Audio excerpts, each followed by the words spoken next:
Welcome back to episode 112. Can you believe that? Of Podcast Royal. I am your host, Rachel. And I'm your host, Jessica. And happy Halloween. We are recording this on Tuesday night like we always do. It's Halloween. And these are our Halloween plans, talking to each other about the royal family. How are you? I am great. I always love every year looking out for trick-or-treaters and having candy. But ever since I moved into the neighborhood I'm in now, I don't really get trick-or-treaters. So Really? I think That surprises me because you have a really cute neighborhood where I feel like a lot of young couples would live.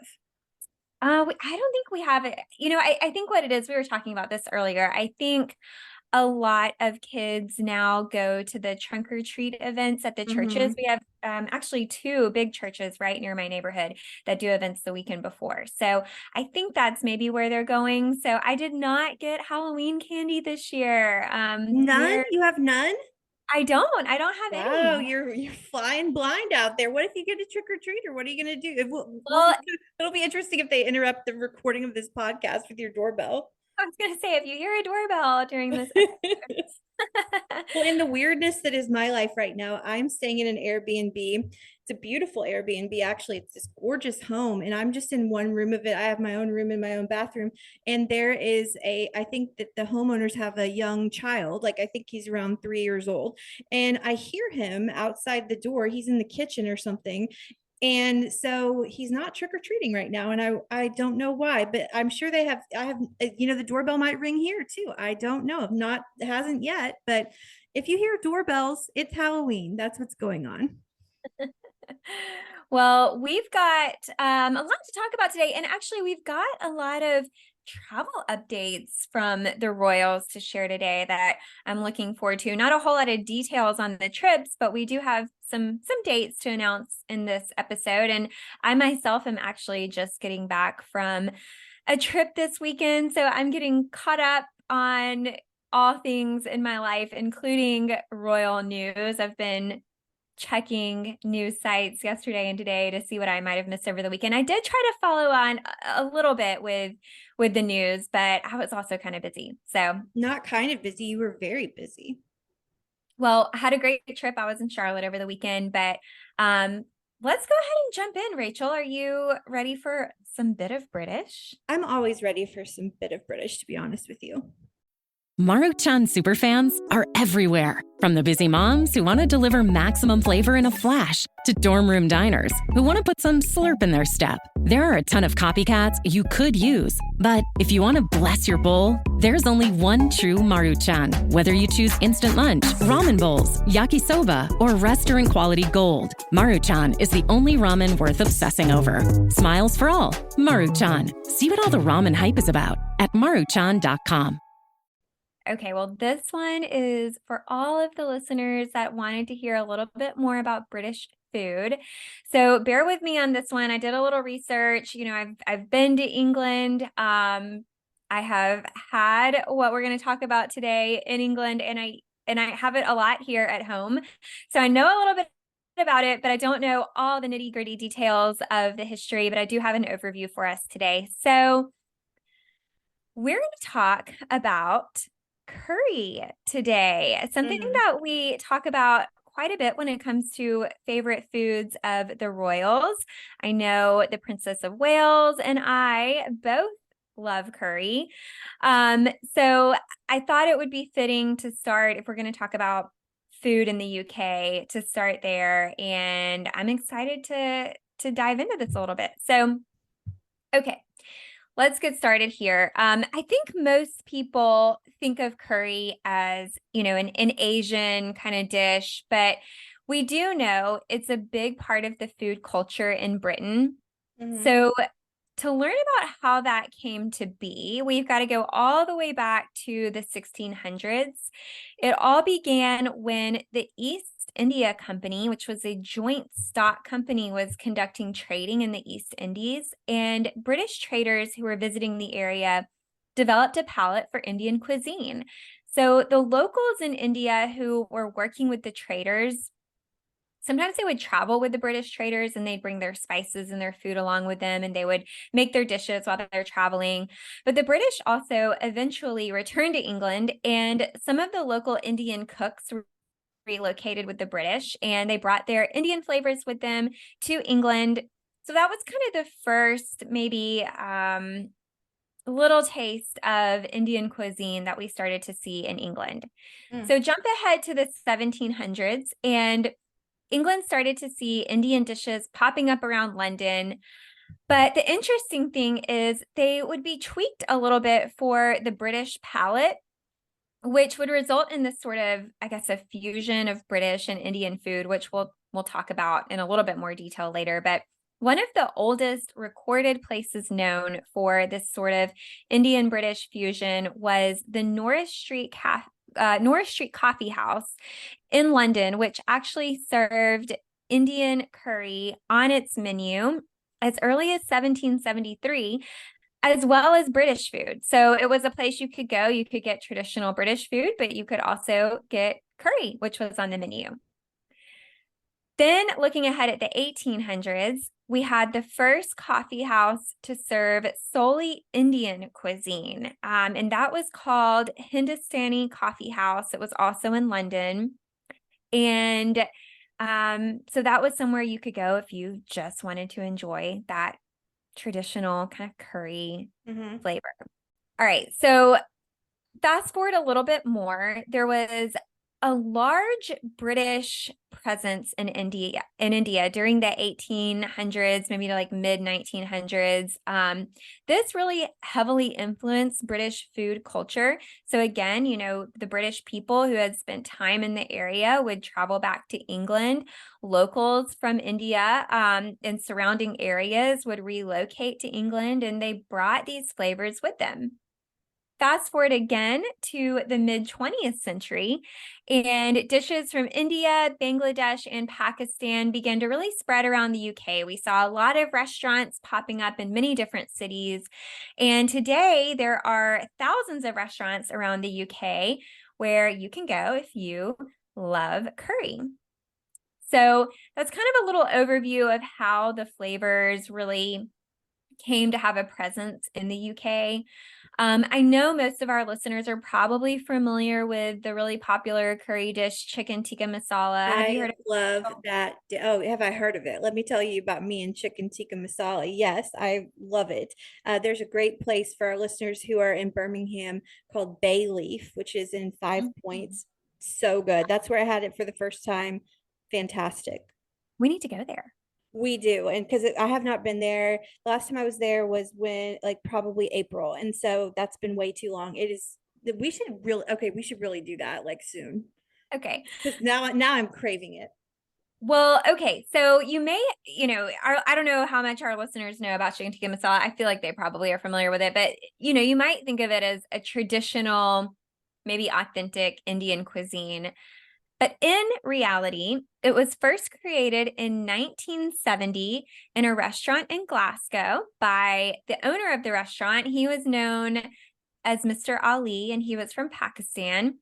So his restaurant was called Shish Mahal, and he served a traditional curry dish that a customer came in one day, and I guess it was in 1970, and he complained that the dish was too dry. So in an effort to satisfy the customer, he added cream, a can of tomato soup, and some additional spices, and Chicken Tikka Masala was born in 1970 in the UK. And really, I didn't know it was that recent, but that is why I love Chicken Tikka Masala. It's because I'm a sauce person. I love sauce. Like, I cannot do a dish dry. Like I always ask for extra sauce. That's what makes a dish to me. And if you do the Chicken Tikka Masala sauce right, it is life-changing. I think it also a lot of times has yogurt in it. I know this one says he made it with cream, but I think yogurt is pretty common as well. So today, Chicken Tikka Masala is considered Britain's national dish.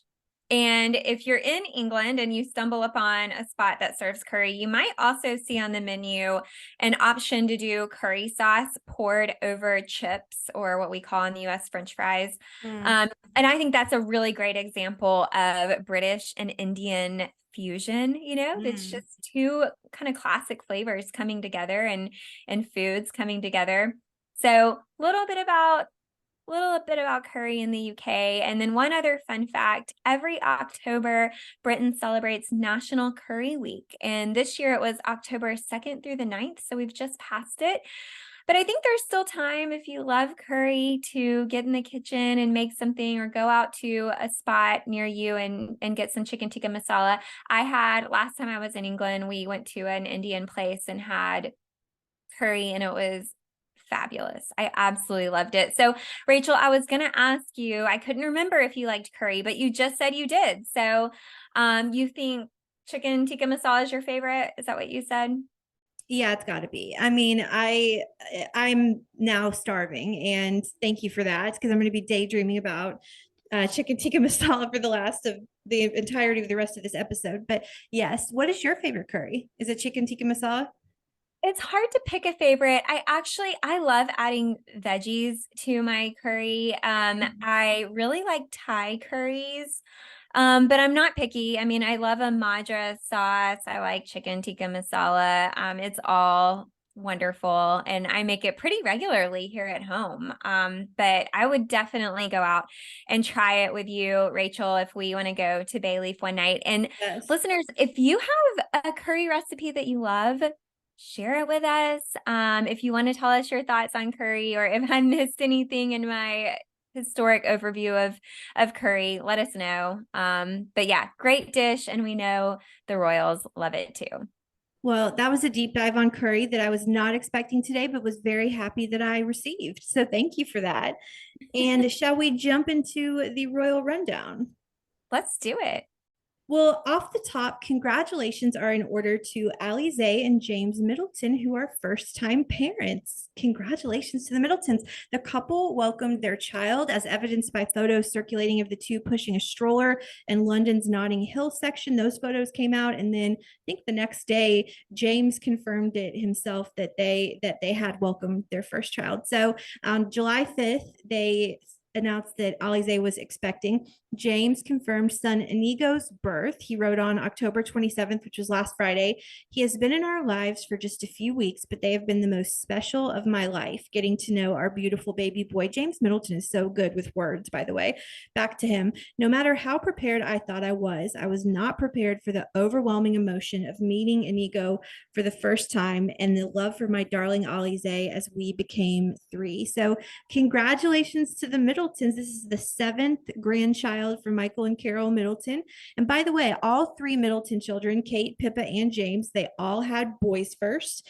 William and Harry also both had boys first. And Queen Elizabeth had a boy first. King Charles had a boy first. Princess Anne had a boy first. So it is a tradition on both sides of the family. So I want to know your thoughts on the name because it is certainly a unique one. Yes. Okay. So first I have to say I did see the photos of them over the weekend. Alizee looked great. She was in this really like a boho style outfit. She had on flare jeans and this denim button-up shirt. Looks like a brown suede kind of jacket and some kind of a fur vest or something over it. But I wanted to mention her look is from Cezanne, which listeners will remember is the brand the Princess of Wales wore a few weeks ago when she stepped out in that cream-colored matching, was like a knit skirt and sweater set. So same brand there. James had on a backpack and they both had coffees. I thought they look like they are just enjoying the perfect autumn stroll with their little baby. Don't you agree? Yeah, they just looked idyllic, honestly. And I wonder how much longer James would have waited to say something if they hadn't been outed by these photos, because that was probably one of their first outings as a family of three, because he's only a few weeks old. We don't know the exact birth date, but James said a few weeks ago. So probably, I don't know, it could have been in October because I guess it is the end of the month, but they looked great. I mean, just happy and content and peaceful. Well, I also wanted to point out that one of the photos James shared of the new baby melted my heart on Instagram. So I know our listeners had to have seen this. It was his hand with the little tiny baby's hand in his, and he was also holding that little gold token that he has that with the portrait of his late dog Ella that's painted on it. And I thought that was just the sweetest photo. I don't know. Did you see it, Rachel? Oh yeah. And it's just, I mean, I've had dogs, I've had cats, and I've loved them with all my heart, but Ella truly meant everything to James. And I just love how she's still here, you know? Yes. Yeah, I know. Every time he brings that little picture out, it's so sweet. So for the name, I love a unique name. And, I don't know how common this name is in other countries, but it's very much not common in the US. And I know it's definitely not a traditional British name, but listeners know Alizee is not British. And I don't think she's super traditional herself. Just in my opinion, she seems very laid back, sort of eclectic. And so I was wondering, what kind of led them to this name? I don't know why they chose it, but I do love a meaningful connection behind a name or a great story. So I had to look it up. So the name Inigo is actually a Spanish name, which means fiery. Mhm. And I also read an article in Town and Country that said an alternative meaning of the name could be my little love, which is really sweet. That's so And sweet. then lastly, it is also the name of a character in The Princess Bride who, you know, I don't know. I wonder, maybe Alizee likes this movie. Could it be that, a tie into that? I really don't know what the connection is, but I thought, some cool little things to point to when we were looking at the name. But what did you think of it? All I can think of when I think of this name is I am Inigo Montoya, or whatever his name is, prepare to die, which is like not what I want to think of when I think of a newborn baby. So But that is pretty fiery, right? I mean, yeah, I guess. But I will say that this has probably nothing to do with anything, but The Princess Bride came out in 1987 and James Middleton was born in 1987. So there's your trivia for the week. I mean, it's, you know what? I'm not one to judge someone else's choice of a name for their child. I would not personally choose it, but I am sure that it has a deeper meaning than The Princess Bride. There's probably something that, I mean, there's definitely something that we don't know, but I mean, if that's what they want to name him, then that's perfect for them. I think it's interesting. We'll just leave it there. It's Well, just the way. Hold on, I have to say this really quick. It's so fascinating because here are the seven Middleton grandchildren: George, Charlotte, Louis, Arthur, Rose, I think Grace, and Inigo. So it's like one of these things is not like the other. But I mean, James marches to the beat of his own drum. So does Alizee. So it works for them. well, and I mean, I think it would be kind of cool to take a name from a movie you really loved, or that But was not that. Like I am Inigo Montoya, prepared to die. I mean, well, again, I it's mean, not my no. baby, but do your thing, James and Alizee. But anyway, I bet I would hope that maybe it does have to do with the Princess Bride, but I would bet that it has another meaning outside of, Like My Little Love. yeah, something like that, or Yeah. fiery. Like they want their child to be fiery. Who knows? But if maybe do they just really love the Princess Bride, which is okay. Don't judge me, listeners, but I've never seen that movie, Oh, so. really? No, but so that's what I'm saying. That line is so ubiquitous that I haven't even seen the movie and I know that line. So anyway, you do you. Well, it's been years since I've seen it, but I did see it many, many years ago. Mhm. All right. Well, we have the first royal travel update of the episode to share. So, a little upcoming news about one of our favorites, Sophie, Yeah. the Duchess of Edinburgh. So, it's been announced that she will be visiting the lovely Ontario, Canada, November 3rd through the 8th. So, that's coming up like the end of this week. Mhm. So she'll be attending the Duchess of Edinburgh competition, which is it's like a series of military challenges. And as a reminder, she is the colonel-in-chief of the Lincoln and Welland Regiment. So she'll be presenting the trophy, which is also called the Countess of Wessex Cup, fitting. So she'll hand that to the winning team. And then following that event, she'll be attending a service of remembrance and a reception where she'll meet soldiers and their families. And then during her trip, she's also scheduled to visit some local Toronto hospitals and a rehabilitation center, and she'll be learning about medical innovation, specifically in the areas of arthritis and vision, which we know she does a lot of work in that area. She's also going to learn about brain research and cardiovascular care. and physical rehabilitation. So she is patron of Toronto General and Toronto Western Hospitals, and she's been in that role since 2005. So really quite a while. Mm-hmm. So we'll have more on that in an upcoming episode, and we'll talk about that trip. Rachel, have you been to Canada before? You know what? I actually never have. And I had the chance to go to a conference there, but for whatever reason it didn't work out. And I would love to go to Canada. I mean, I know the Invictus Games will be there in 2025, and I've just heard it's absolutely beautiful. And everybody is so nice from Canada.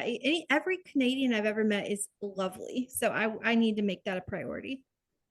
Yeah, it's on my list too. I have never been. My mom briefly lived there when she was younger, for a few months, but I have not been, and I would love to visit one day.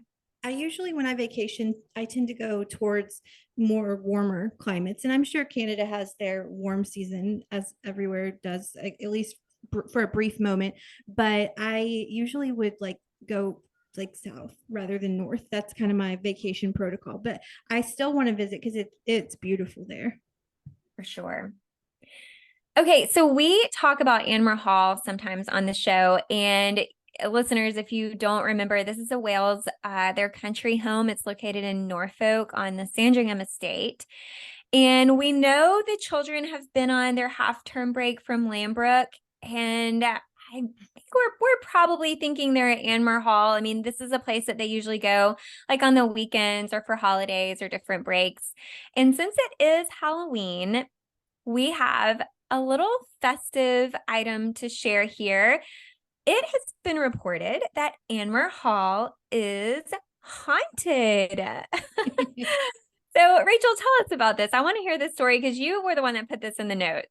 Yes. Okay. So Anmer Hall is haunted. It is a fact. So Richard Felix, he is a paranormal historian, which is a cool job, said on Hello's A Right Royal podcast that the Georgian mansion, which Queen Elizabeth actually gave William and Kate as a wedding present back in 2011, is haunted by the ghost of a Catholic priest who lived there. He was hanged, drawn, and quartered for high treason. So people in Anmer Hall have heard the ghost's voice and have seen the ghost of what they say is a priest. So the ghost is believed to be that of Henry Walpole, who was a Jesuit priest who was executed in 1595 for his faith. And legend has it that he returned to his family home of Anmer Hall after his death. So William was apparently told about the ghost before he moved in. Can you imagine someone being like, hey, there's a ghost here. Do you still want to do this? Do you still want to move in? But they seem to love Anmer Hall. So it can't be that foreboding and that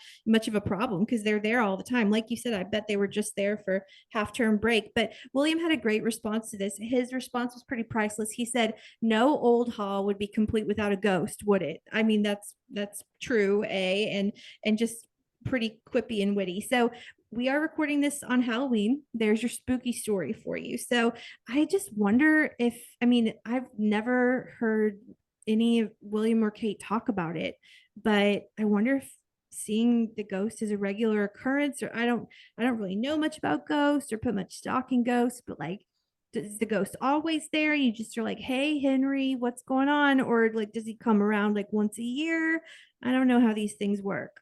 Well, you know me, I don't believe in ghosts. So Okay. I'm not buying this story, but I think it makes a fun podcast episode, a fun story to talk about, I'm sure, but I'm not buying it.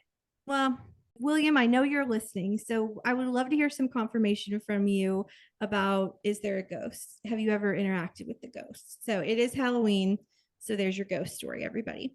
So now we are going to do a complete 180 and talk about the king and queen in Kenya. So I'm going to be talking for a long time because there's a lot to talk about here. So the king and queen are in Kenya. We will cover this tour in full in our next episode. As we've said 100 times, it's Halloween, so they've only been there for about 24 hours. But I do want to mention a couple of brief notes about the country of Kenya and how it relates to some other members of the royal family. So Kenya is, of course, where the then Princess Elizabeth was with her husband, Prince Philip, on February 6th of 1952, when they found out that her father, King George VI, had died unexpectedly. And I always get chills when I hear the anecdote of the late queen climbing up a tree. So they were staying at this place called Treetops, which is basically a kind of a tree house. But she climbed up this tree, a princess, and came down a queen, because that is when she found out that her father had died. So Kenya, by the way, is also where William proposed to Kate back in 2010. But back to the present day and the king and queen's visit. This is actually their first visit to a Commonwealth country since taking the throne 13 months ago. They were welcomed into the country last night, so Monday night, by President Dr. William Ruto and First Lady of the Republic of Kenya, Rachel Ruto, who has a great name and spells it correctly, Rachel, just saying. So as Charles and Camilla arrived in Nairobi on Monday evening. So this visit will help mark the 60th anniversary of the country's independence, which is celebrated on December 12th. So far, they have visited the Uhuru, which means freedom, gardens, and national monument and museum, and viewed the Mugomo tree at the site where Kenya's independence was declared in 1963. So many are calling for Charles to make remarks specifically about the painful consequences of British colonial rule. The king actually spoke tonight, Tuesday night, at a state banquet. He stopped short of an apology, but he did acknowledge the abhorrent, those are his words, acts of violence against Kenyans. Charles and Camilla attended the state banquet at the State House in Nairobi. And I'm just going to read from his speech because I think his words just will say what needs to be said. This is from his speech tonight. It is the intimacy of our shared history that has brought our people together. However, we must also acknowledge that the most painful times of our long and complex relationship, the wrongdoings of the past, are a cause of the greatest sorrow and the deepest regret. There were abhorrent and unjustifiable acts of violence committed against Kenyans as they waged, as you said at the United Nations, a painful struggle for independence and sovereignty. And for that, there can be no excuse. In coming back to Kenya, it matters greatly to me that I should deepen my own understanding of these wrongs and that I meet some of those whose lives and communities were so grievously affected. None of this can change the past, but by addressing our history with honesty and openness, we can perhaps demonstrate the strength of our friendship today. And in so doing, we can, I hope, continue to build an ever closer bond for the years ahead. So he also said in his speech in Swahili, "Today, I don't feel like a visitor." So we'll see what happens, but this might be the most we get from him in this regard. And those are beautiful words, but he did stop short of an apology. And so in that vein, let's talk about history here for a moment. When people refer to wrongs suffered when it comes to the British Empire in Kenya, one is the Mau Mau Rebellion, which was a rebellion against British colonial rule and internal Kenyan opposition to independence that led to tens of thousands of deaths. So according to the BBC, an estimated 11,000 Mau Mau rebels and others were killed, but unofficial figures estimate much higher numbers, all the way up to 90,000 Kenyans executed and 150,000 detained. So whether or not you think the king should apologize is a personal decision. I personally think he should, but there is, I suppose, a point to every counterpoint. So as constitutional monarch, Charles is tied to acting on the advice and recommendations of the UK government and per people, while Britain has given around $25 million in compensation and have recognized that Kenyans were subject to torture and other forms of ill treatment at the hands of the colonial administration. It has never outright apologized. And I think that speech was Charles's chance to do it. And while he got really close to the line, he did not walk over it. So again, we will see what happens with the rest of the visit. There's still 3 days left to go. So we'll see. But I also want to point out that poignantly and very wisely, Camilla did not wear a tiara for the state banquet tonight, which would have obviously looked incredibly out of touch. By not wearing one, she eliminated outcry at a visual symbol of the monarchy in a country that was formerly under British rule. So it is a change, though, from 1983. I mean, a lot of things have changed since 1983, obviously, but at a state banquet where Queen Elizabeth wore the Girls of Great Britain and Ireland tiara, we just spoke about that tiara on the last episode. Camilla also did not wear a gown tonight, interestingly. She opted instead for a periwinkle tunic and palazzo-style pants. And the First Lady of the Republic of Kenya, Rachel Ruto, did wear a gown, very glittery in the colors of the Kenyan flag, red, green, and black. So we are only on day one, as I said, of the 4-day visit. So we'll put a pin in this conversation and continue it next episode. And I want to, this is again a total right turn and 180 from, we're all over the map, from Anmer Hall ghosts to Kenya to the loss of Matthew Perry from Friends. He played Chandler Bing. There's no way, listeners, that you haven't heard about this. It has been the story of the past couple of days. Very sad news. Matthew Perry, he played the character of Chandler Bing on Friends. He died at age 54 in an apparent drowning at his home in LA. Sarah Ferguson, Duchess of York, posted a beautiful tribute to him on Instagram. I had forgotten or probably never knew that she made a cameo on the show. Did you know that? Were you a big Friends watcher?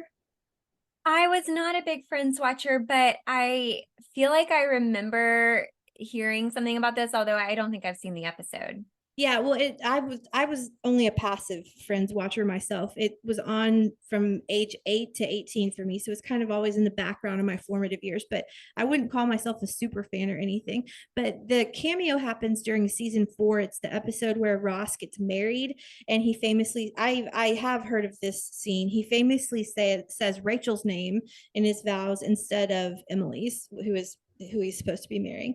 But of course, there was always that love between Ross and Rachel. Anyway, the episode was shot in London, and Fergie has a memorable cameo alongside Joey Tribbiani, who's played by Matt LeBlanc. And so just wanted to infuse, if we may, some royal into the big news of the week, and also to send our condolences to all who loved Matthew Perry. Yeah, definitely. That was a really sad story. Whether you are a fan of Friends or not, it was sad to hear that news. Yeah, I could talk about that forever, but this is not a Matthew Perry podcast. So rest in peace, Matthew Perry, and just sending love to all who loved him. Well, closing up the royal rundown, we just got word today, some more royal travel news. So here I am with the second bit of travel news.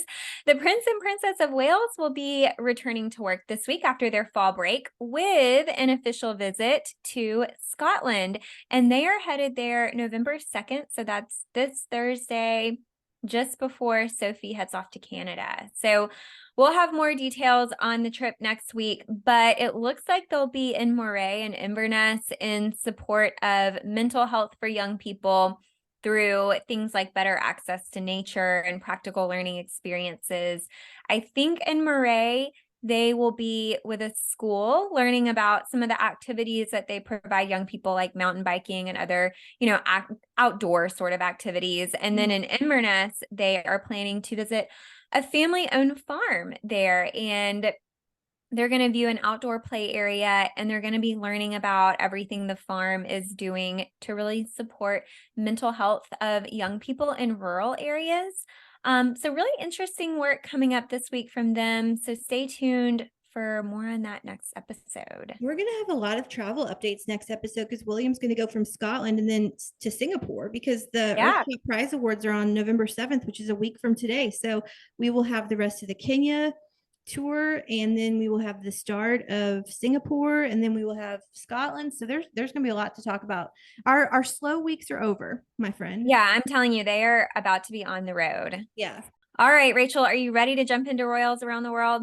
Yes, because we have 2 big time birthdays to talk about. We do. So Princess Elizabeth of Belgium, who is heir to the throne, just released some gorgeous birthday portraits to mark her 22nd birthday, which was actually on October 25th.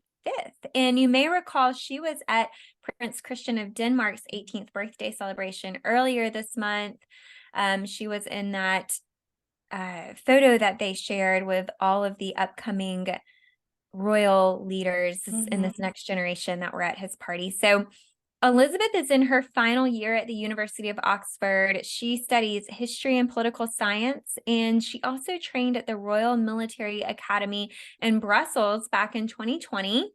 And she took her officer's oath this September, where she swore loyalty to the king, the Constitution, and the law in a ceremony where her parents were there in attendance. And she is actually, fun fact, she is actually Belgium's first queen regnant, as the country passed absolute primogeniture in 1991, 10 years before she was born. So happy birthday to Princess Elizabeth. Look at this gorgeous photo of her. Oh, yeah. We have a photo here in our notes. She looks beautiful. Listeners, if you haven't seen it, you should. look it up. And I don't know what was in the water in January of the early aughts, but not only did Prince Christian of Denmark and Princess Elizabeth of Belgium, both future heirs to the throne, have birthdays in the past couple of weeks, but so did Princess Leonor of Spain. She turns 18 years old today, Halloween, and she, kind of like Elizabeth, marked the occasion by swearing her allegiance to the Spanish Constitution alongside her parents, King Philippe and Queen Letizia, and her sister, Infanta Sofia. We've talked about this family on the show before, I know we have. And then later, she and her family traveled to the Royal Palace of Madrid, where King Philippe presented Leonor with the collar of the Royal and Distinguished Spanish Order of Carlos III. This is the highest order of chivalry in Spain. And the Carlos III necklace is exclusive only to members of the Spanish royal family and heads of state and government, plus citizens who have held the Grand Cross rank for at least 3 years. So all of that to say, it's a big deal. Only 25 living Spanish citizens outside of the royal family can receive the necklace at a time. And I don't know if you've seen the photo of this, but it's gorgeous. It's absolutely gorgeous. Leonor is in a white suit, and all the birthdays, like that's 3 heirs to future European thrones born within 2 weeks of each other. And they're all roughly the same age. Leonor and Christian are both 18. Elizabeth is 22. So that's wild, really, when you think about it. Yes, I did. I did see the photos. I saw the white suit and the necklace you're talking about. We'll have to share a photo of that on Instagram for Yeah, sure. for sure. Well, Leonor, then she addressed the crowd. So she said, and I'm going to quote her here, "From today, I owe myself to all Spaniards whom I will serve at all times with respect and loyalty. There is no greater pride. On this very important day, which I will always remember with emotion, I ask you to trust me as I have put all my trust in our future, the future of Spain. I have solemnly, formally, and publicly committed myself to our democratic principles and our constitutional values, which I fully assume. And I have assumed a great responsibility towards Spain before the Cortes Generales, which I hope to reciprocate with the greatest dignity and with the best example." Well, speaking of queen regents, when Leonor ascends to the throne, she will be Spain's first queen regent since Queen Isabella, who reigned from 1833 to 1868. So I love this. This is the next generation, everybody, and they all have birthdays within October. So happy birthday to everybody. Very cool. Well, I do feel like we need to follow up on the Rugby World Cup since we've talked about it a few times, even though England lost, was it last week? So South Africa defeated New Zealand over this past weekend, and we saw Princess Charlene of Monaco at the game again. She was cheering on South Africa. And I just have to mention that I am so glad that even though she chose to stop posting on Instagram, we are still seeing her out and about. We're getting photos, and she looks like she's doing really well. So she was at this game with Prince Albert. And actually, I don't know if you saw this photo, Rachel. There was a photo of them meeting with a player, and it looked like both she and Prince Albert were drinking a beer, just having a great time. So I love that. Well, they had a very rare display of PDA, and so they both looked really happy, which of course you and I are always so happy to see, because Charlene's gone through it the past couple of years, so it's great to see her doing so well. Yeah, I'm glad they were having a good time and just kind of relaxing. She was in, I have to say this because I loved her outfit. She was in a Max Mara herringbone coat over a black turtleneck, and I just thought the fashion was great. Yeah, Very me chic. too. Me too. So, great event. And then wrapping up royals around the world, this is our final royal travel update of the episode. The King and Queen of Belgium will make a state visit to Germany on December 5th. It'll be a 3-day trip. They were invited by the German president, so look out for more information on that once that trip comes to be. You know what? As a podcast that was launched almost 3 years ago in the height of the pandemic in November of 2020, it's great to see everybody out on the road again. I mean, like everybody's traveling and just feels good. So let's keep it up, everybody, whether it's the British royal family or royals around the world. Well, speaking of royals around the world, let's get into our royals around the world factoid of the week. So we are headed to Norway today, where King Harald has been on the throne since January 17th of 1991. He is married to Queen Sonia. We talk about them quite frequently on the show. They have 2 children, Martha Louise. We definitely talk about her on the show. And she's in a controversial relationship with Gwyneth Paltrow's shaman. Cannot make this up. And then there's the heir to the throne, who is Crown Prince Haakon. He is married to Mette-Marit. We talk about them on the show quite frequently. We will come back to Mette-Marit. But if King Harold had not married and produced an heir, the Norwegian royal family would have ended. So no pressure. I'm glad he did.